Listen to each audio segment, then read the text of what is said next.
So it's Bernadette with Living in Merida Expat Experience. So today we're talking about why you want to move to Merida.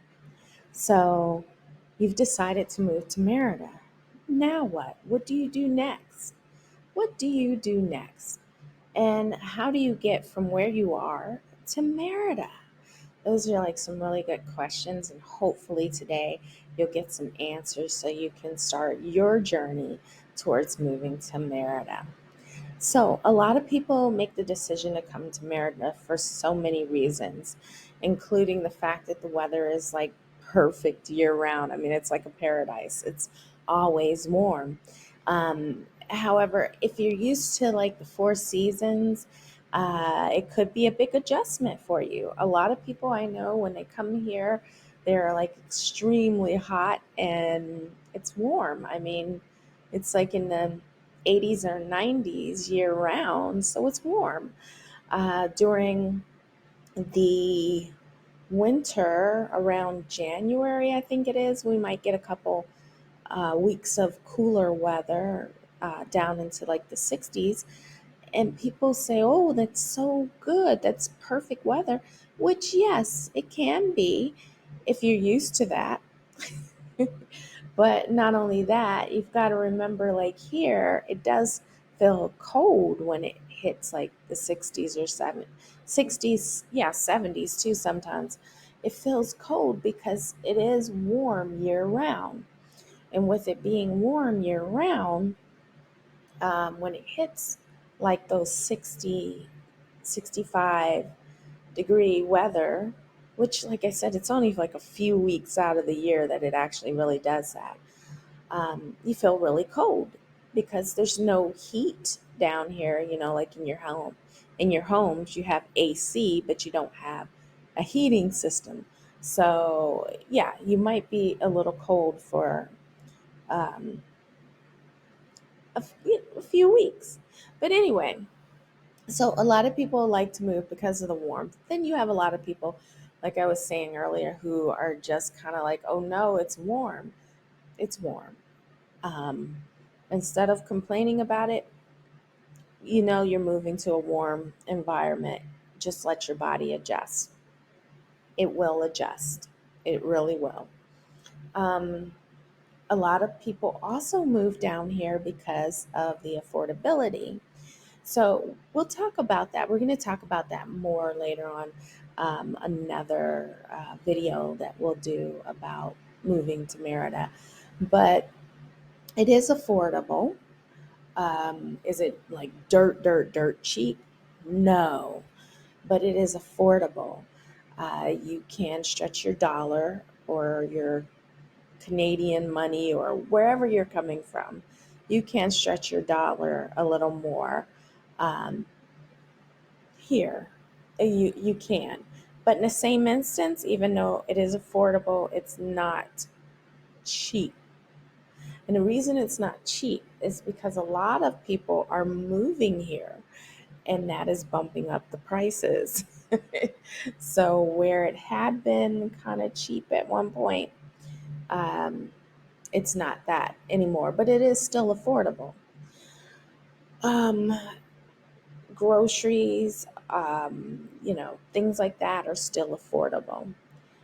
So, but you have to, and you can find rents and housing um, for sale or, like I said, rent affordably. It's not like the US where it's really hard to find affordable housing. There is affordable housing here. However, as I mentioned, things are going up in price, and that's because more and more people are coming here and it's becoming more of a desirable place to live. So, with that, it does increase the cost of living, which kind of sucks, but um, it is what it is. But economically, it is a really great place to be financially. Because you definitely have a little more wiggle room than maybe you would in the States to allow your budget to grow or just to be able to sustain you. So that is another reason why people move here. It's because the affordability. Um, Now, when you're looking at housing, I will tell people in a heartbeat, you get what you pay for. If you are going after a $200 lodging, you're going to get $200 lodging issues. So, be careful what you choose. Um, Even in the States, even when I lived in the States, if I was going to rent something, I would go past that property at night if I could go past it, like if it's not in a gated community or something I can't get in. But I would go past that property at night, see what it's like at night, because at night is a time when you want to rest. But if you're in a community where you have howling dogs or loud parties or, all kinds of other distractions, you're not going to be able to get that rest in your little sanctuary that you would like.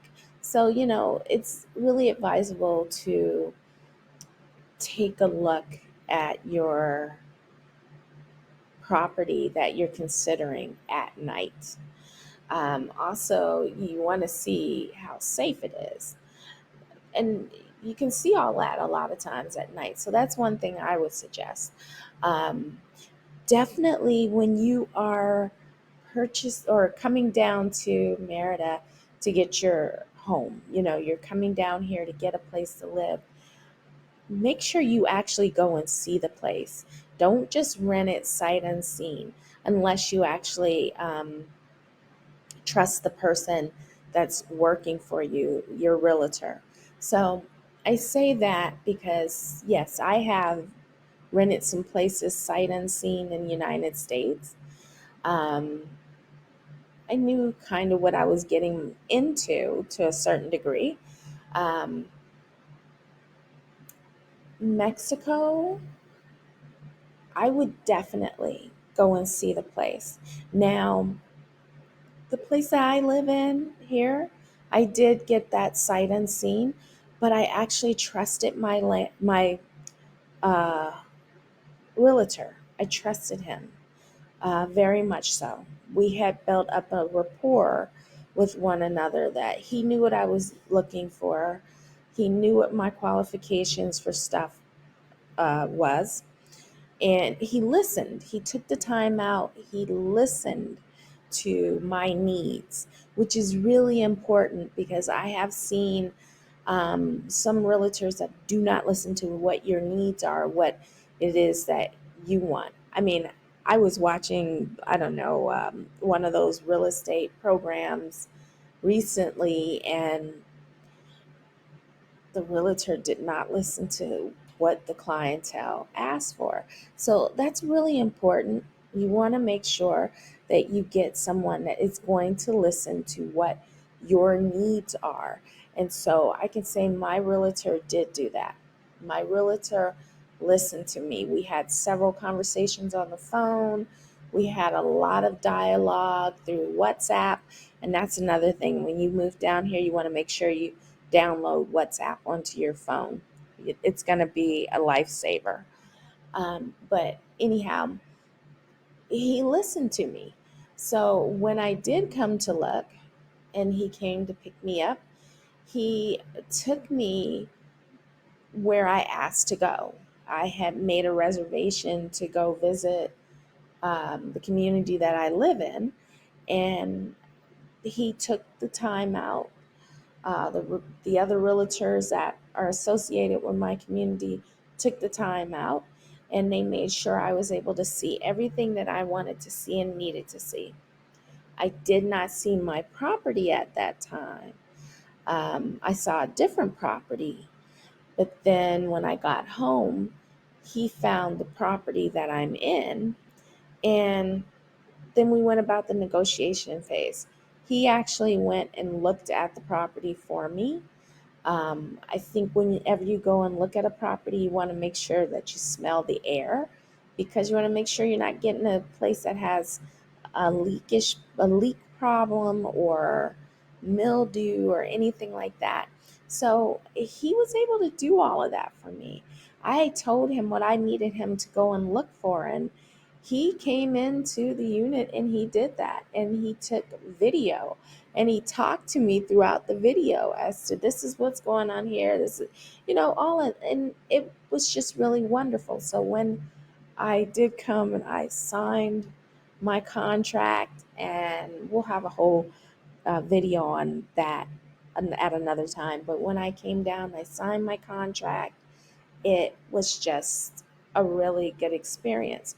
But I wouldn't advise that for everyone, especially coming into Mexico, um, because the place that you see online could look amazing online, but you get there and it may not look like that. Or the outside of it may be something you're not really willing to want to live in or around. So visiting is important. Like I said, with where I moved, I visited the community first. It was just at the unit that I moved into. I didn't see it during my visit. But like I said, I trusted my realtor. And that's another thing. You have to find a realtor that you can trust, someone that is going to fight for you, that is going to be your ears, your um, mouth, everything. My realtor was not a Mexican national. He was actually from El Salvador. So he spoke Spanish, and he was in the process of getting married to his broker, who she was from Mexico. She was from Merida. So it was really awesome to have both of them involved in the process of me getting my home, because she knew all the ins and outs of the community because she's a native to the community. And he spoke fluent English and fluent Spanish. So it was very good, because you definitely need that. You need someone that is going to be able to maneuver through the language, and you need someone that's going to be able to um, help you with the paperwork and read the paperwork to you if need be. Because when I signed my contract, it was not in English, and they read my contract to me. So that was really good to me, because they took the time out to read it to me so that I could understand what was being said in the documents. So, that's very important, because I'm a big person that says don't sign a contract that you don't understand, don't sign a contract you can't read. So, I think it's just really important to make sure that you have someone that can help you with that. So, that's important. So, like I said, people come down here for the weather, they come down here for the affordability, um, and some people come for the culture. The culture is wonderful, it's amazing. It is Yucatec culture, it's the Mayan culture. It is absolutely fantastic. So, a lot of times when you come from the States, people think of Mexico, they think of what we see in northern Mexico. There's definitely two different cultures here that are going on. They're all Mexican, but it's just two different parts of the country. And if you think about it, in this area where we are, it's the Yucatan, and you have the Yucatec people, the Mayan people. However, like when you go over to Mexico City and up, you don't have the Mayans there. Um, it's the Aztecs that are there, and so you have to remember it's two different cultures. So the type of food you see in northern Mexico may be different than what you see here in the Yucatan. What we know of as Mexican food in the United States is not what you get here. Not to say you don't get tacos, because you get tacos and they have tortillerias, which we'll talk about in another video because I love tortillerias. They have those, and you can get tacos. But what we think of as Mexican food is Tex Mex food, and that's not necessarily what they make here. And that's been something that a lot of people have issues with, because some people don't like the taste of the Mexican food from here, the Yucatec food. Some people think it's bland and it's got a lot of chilies. I like it. Go figure, I like it. The things that I have had have been delicious, but it's up to you. It's your taste buds. But when you come here to live, you'll find that you may not have all of different comfort foods that you had in the United States here. So that's an adjustment too. But we'll talk about that in another video. But I just wanted to kind of touch on. So you want to move to Merida. And as you begin your process, there's a lot of thinking, a lot of things that you need to do and consider as you prepare for that.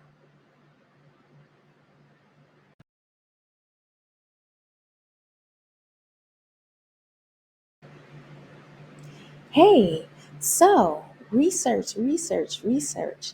When you're preparing to move to any any place, even in the United States or Canada or wherever you're coming from, you always want to research, but especially coming to Mexico, it is super important that you do your research. Make sure you understand the culture. Make sure you understand the community. Make sure you understand what you are getting ready to go into, because it is going to be a experience.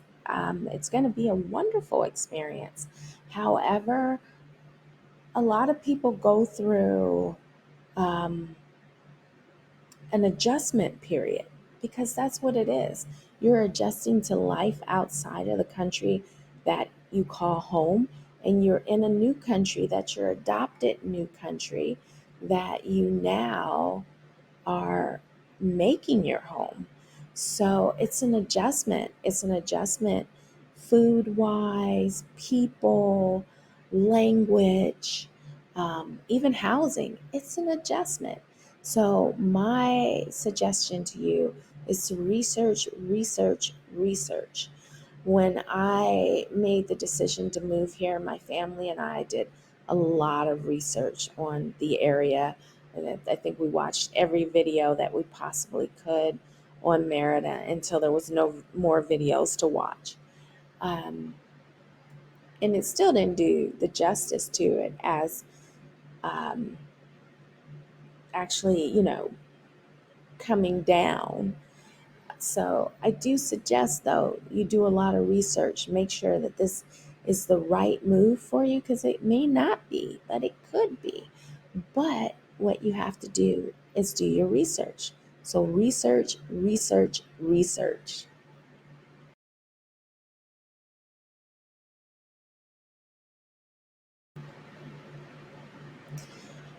Safety. I always get this question: how safe is Merida? Is it safe? Are you afraid? Is the cartel after you? Are the people being kidnapped? These are all questions that I always get. I get them from people in the United States all the time. Um, Merida, let me just answer. Merida is a very safe place. It is the second safest place in all of the Americas, North America and South America. So that means that there's no city in the United States that is safer than Merida. And Merida is very safe.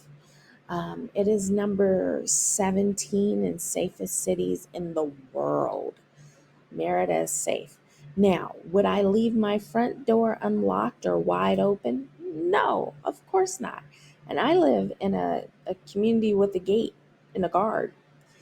But I wouldn't do that. That's just stupid to me. I mean, go figure. I don't care how safe a place is. That's just something I wouldn't do. But Merida is very safe. Um, I feel safe when I go places. I go down into Central, I go to the beaches, I go various places throughout town and I feel safe. Um, it's safe. Now, as a woman, will you get, you know, cat calls and all that stuff? It depends on where you are. So, like where I live, no, probably not. Not to say it hasn't happened, but nobody is necessarily going to approach you or anything. Now, I was at the gas station last week, and the guy asked me if um, he asked me if he could have kissy kissy with me, and I was like, "Excuse me, kissy what?" I was like, "No, no, thank you." So that happens, but you know what? It happens in the United States too, and it can happen even worse. So, um, yeah, I feel safe here in Merida. And like I said, it is a safe place, and the people are pretty kind and loving, and yeah, they're not out to try to hurt you. So yeah, safety. I feel safe as a woman in Mexico, in Merida. I feel very safe.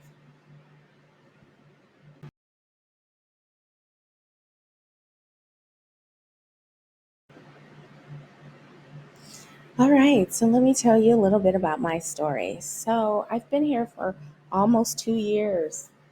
Wow, I mean, time has really flown by. So prior to living in Merida, I lived in the United States and I lived in Arizona. So politically, there's starting to be a lot of unrest in the United States. And that kind of worried me, especially as being a single woman of color.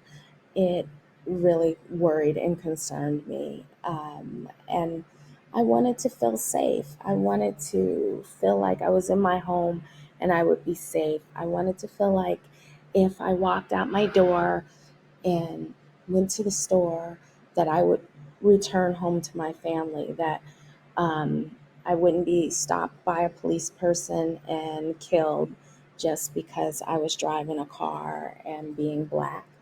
I didn't want to be afraid that my adult daughter would, go hang out with her friends or, um, whatever it is that she likes to do. I didn't want to be afraid that I would get a call that something had happened to her. So, um, as a family, we decided that we wanted to move abroad right now because the tensions in our country are really kind of starting to escalate, and especially towards people that look like me, people of color, and that was concerning. I love my country. I love being a United States citizen. Um, I am a true patriot to my country. I love the U.S. I remember one of my first trips abroad as an adult because, I would go abroad as a child and with my parents. But as an adult, I do remember my first trip abroad as an adult, and I came home and I was so excited to see the American flag. I was so excited to touch down on American soil. Um, so I love my country. However, I wanted to feel safe. So, in wanting to feel safe, that's why we came here. So, my family and I, which consists of my myself and my daughter. At the time, my mother was alive and she lived with us too. So all three of us and our two dogs had planned to come to Mexico. And so we did about 9 months worth of research on Merida. We looked at other places in the world to live. I really wanted to be close to home in case I wanted to go home. I still have family in the States, and my sister um, lives in the States. I want to be close to where my sister is. And so we decided Mexico.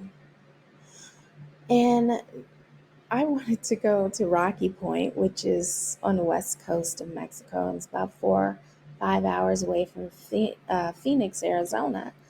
And my daughter said, "There's absolutely nothing to do there, Mom." And she was like, "If you want me to get married and have children one day, that's not the place for us to go." So I said, "Okay, that's fine." So I told her, "You find someplace." So she found Merida. I had never heard of it, didn't have a clue, but I was willing to try. I had been to Cancun before, and my mom had been to Cancun tons of times. And so I said, "Okay, why not?" So we started researching, and we did a lot of research.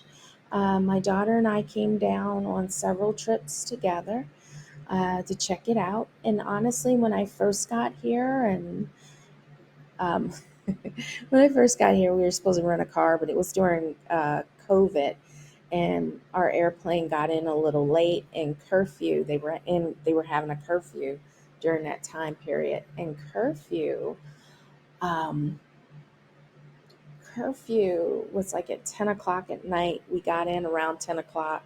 So the car rental places were closed. And we ended up having to take a taxi shuttle. Well, my Spanish sucked then. And guess what? It still sucks. It's just a little bit better. So I don't suck as bad, but it's still kind of bad.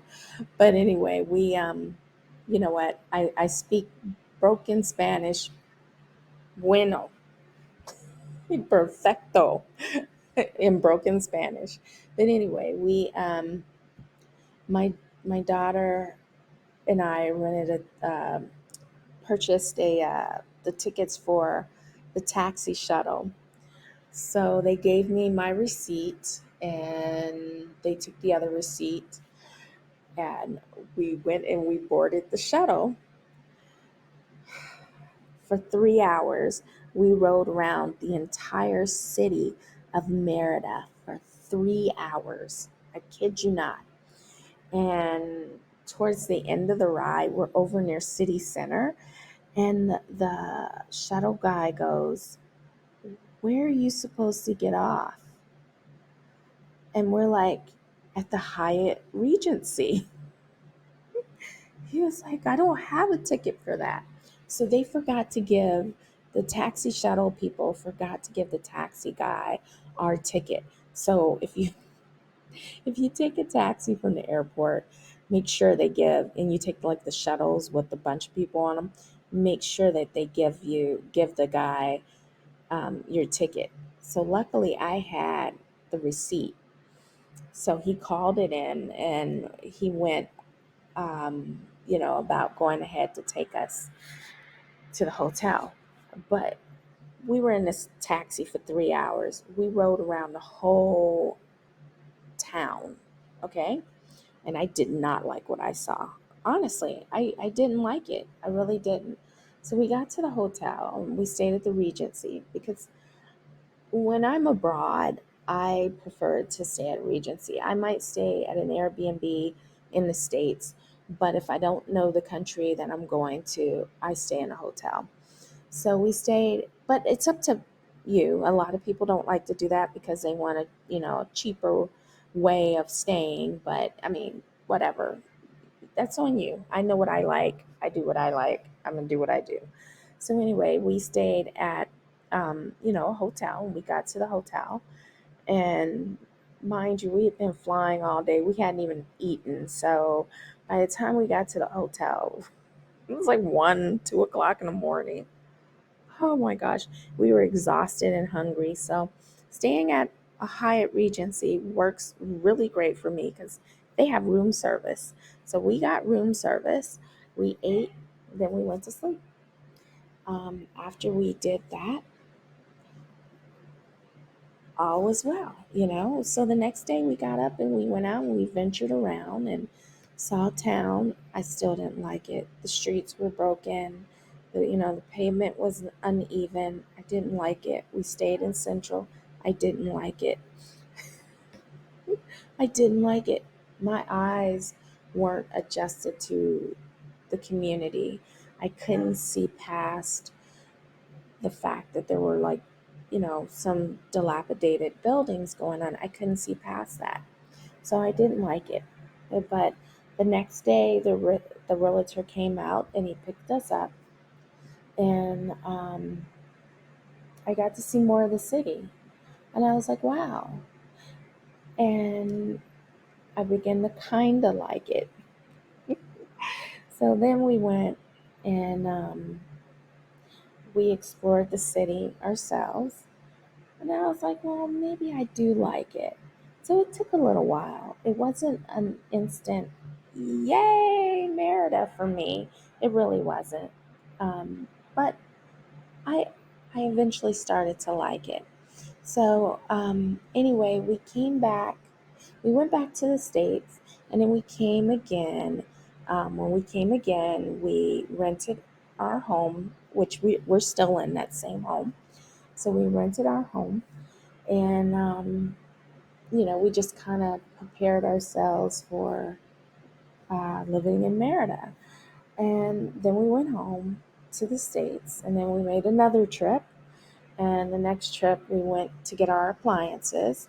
And I'll do a video more about when you rent properties here, because you usually have to purchase all of the appliances.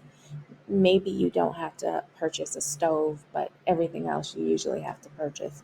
So we went about doing that. And then we went home, and I was going to go take a class and in LA. And then after that, we were supposed to get on the road and come down to Mexico. Well, I couldn't take my class because I got COVID. And in getting COVID, my whole household got COVID. All of us got sick with COVID. And my mother passed away, which was really sad. It was very devastating. We were just devastated. Um, just devastated. And so we had to make the decision, do we still um, move forward with our plans to come to Merida, or do we stay in the States? Um, After talking it over with my family in the US, my sister told me, go, go to Mexico. This will be good for you. You need to go to Mexico. Um, Go live your life, live your best life, and go to Mexico. Some of the best advice she's ever given me. And not to say that she hasn't given me great advice, because she's an awesome sister, and she has given me wonderful advice. And that was another really, really wonderful thing that she told me to do. So that's what I did. And my daughter and I got on the road and we came to Merida. I'm not going to tell you about my road trip because I'm going to leave that. I'm going to leave that for another video, because our road trip to Merida was an adventure in itself. So I'm going to leave that to another um, video where I'm going to tell you all about traveling to Merida by car. Woo. But anyway, so we came down, we got here to Merida, and um, we've been here ever since. I mean, I've gone up to the States at least once, but We have really enjoyed ourselves. Like I said, it is an adjustment. It is a big adjustment because things that you're used to doing in the States, you may not be able to do here.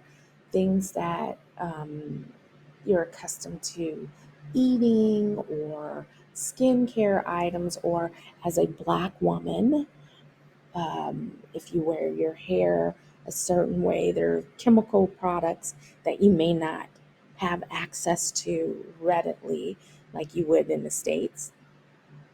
It's okay.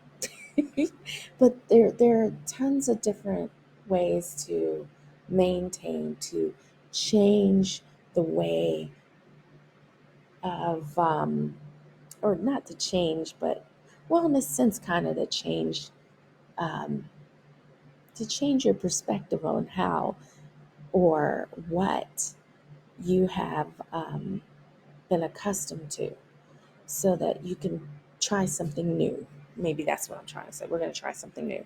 So you find different ways to adapt. And yeah, it's an adjustment. It's being able to adapt and change and be your best self and live your best life. I tell you, my stress level here is a lot lower than it was when I lived in the United States. In the United States, I feel stressed all the time. Here, and not to say I don't have stresses here, I do. Um, you have stress anywhere, but my stress level is less. So for me, it was a good move. Um, I now see the city for the beauty that it has. Like I said, when I first came, it was hard for me to see that. On the first visit, it was very hard.